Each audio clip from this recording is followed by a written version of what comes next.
তো বন্ধু রান্নাঘরে চলে এসেছি, দেখো ডাল সেদ্ধ বসে গেছে। ছেলের আবদার ডাল ডাল আর আলু সেদ্ধ খাবে, ও মাছ খাবে না। আর এখানে দেখো আমি 4 পিস বড় বড় দেখে ইলিশ মাছ নিয়ে নিয়েছি। নুন হলুদ দিয়েছি, ঠিক আছে, নুন হলুদ দিয়েছি। আর হচ্ছে সর্ষে বাটা দেব। এই দেখো পেস্ট করে রাখা সর্ষে।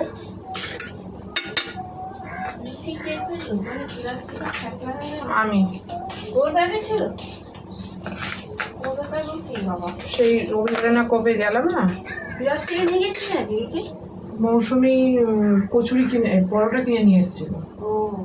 এবার ওরা 2 দিন পরোটা খেয়েছে, ছেলেটা আমার ছেলে আর হচ্ছে এবার মৌসুমি ডিমটা খেলো, অর্ধেক রুটি খেলো। আমি আর কত খাবো, একটা রুটি থেকে গেছে।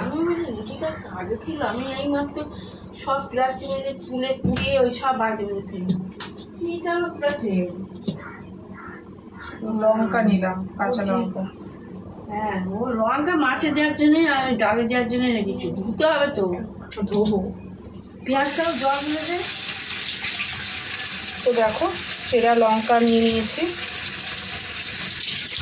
সর্ষে বাটা কিন্তু অত লাগবে না। না না, এবারে মাছটার মধ্যে ভালো করে মাখিয়ে নেবো। সেদিন বেগুন দিয়ে ঝোল হবে, একটু লাগবে আর বাড়বে। হাত দিস না, গরম ফ্যান।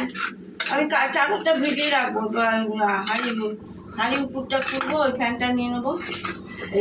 এই মাছটা খেতেও কিন্তু খুব ভালো লাগে। এরকম ভাপা অনেকে লাউ পাতায় খায়, অনেকে কলা পাতায় খায়। এরকম মাখিয়ে পাতার মধ্যে এরকম মুড়িয়ে দিয়ে ছেঁকে নেয়, ওটা হচ্ছে ছেঁকে নেয়, ভাপাও করে। আবার অনেকে চাটুতে ভেজে নেয়। একবারে চোখা হবে, খাবি না? পেঁয়াজ ভেজে চোখা না করে ওটা টেস্ট। তো দেখো এইভাবে কিন্তু মাখা হচ্ছে। পেঁয়াজ লঙ্কা আর দুপুরবেলায় শুকনো লঙ্কা, তাই তো? ওই একবারে মা এখন ভেজে তুলে রাখি বাটির মধ্যে 2টো লঙ্কা। ওই ডাল ফোড়ন দেবে, একবারে 2টো বাটিতে তেল শুদ্ধ তুলে রাখি। এখন পেঁয়াজ দিয়ে খাবি, দুপুরে শুকনো লঙ্কা দিয়ে খাবি, আর আলু চোখা হবে। ওর বাবা 3 জায়গায় আলু কটকিম করে হবে, আমি তো বুঝতে পারছি না। অনেক আলু আছে, অনেক আলু। আমি তো অনেক আলু ভাতে দিস।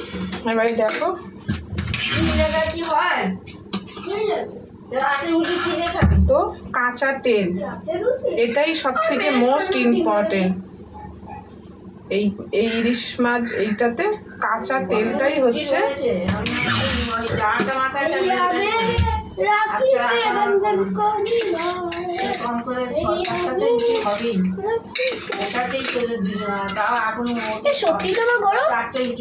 চুপ কর। তো দেখো এই যে সর্ষের তেলটাই কিন্তু বেশি ইম্পর্টেন্ট এই মাছে।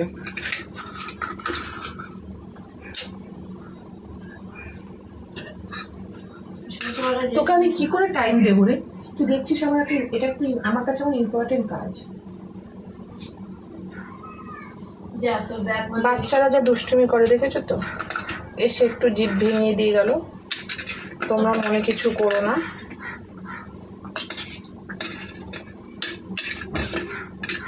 এটার টেস্ট কিন্তু আলাদা।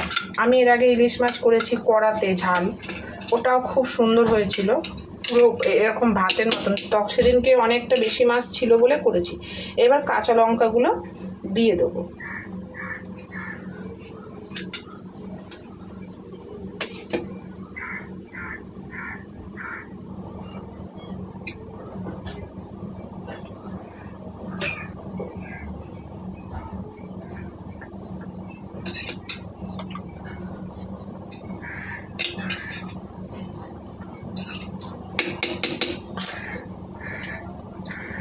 তো দিয়ে দিয়েছি ফাইনালি, এতেই হয়ে যাবে, কোনো জল ঠল লাগবে না।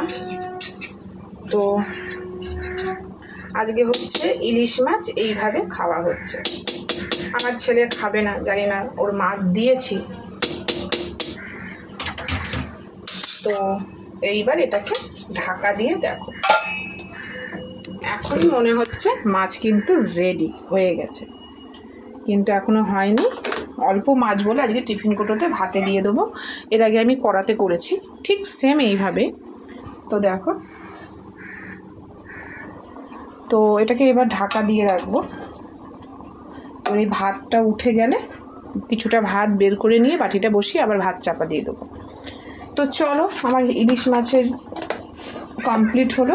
এবারে আমি ডালটা ফোড়ন দেবো। কড়া বসিয়ে, ছেলের আবদার ডাল খাবে। তো এটা মাছের তেল, এটা তেলটাকে করতে হবে, নামাতে হবে।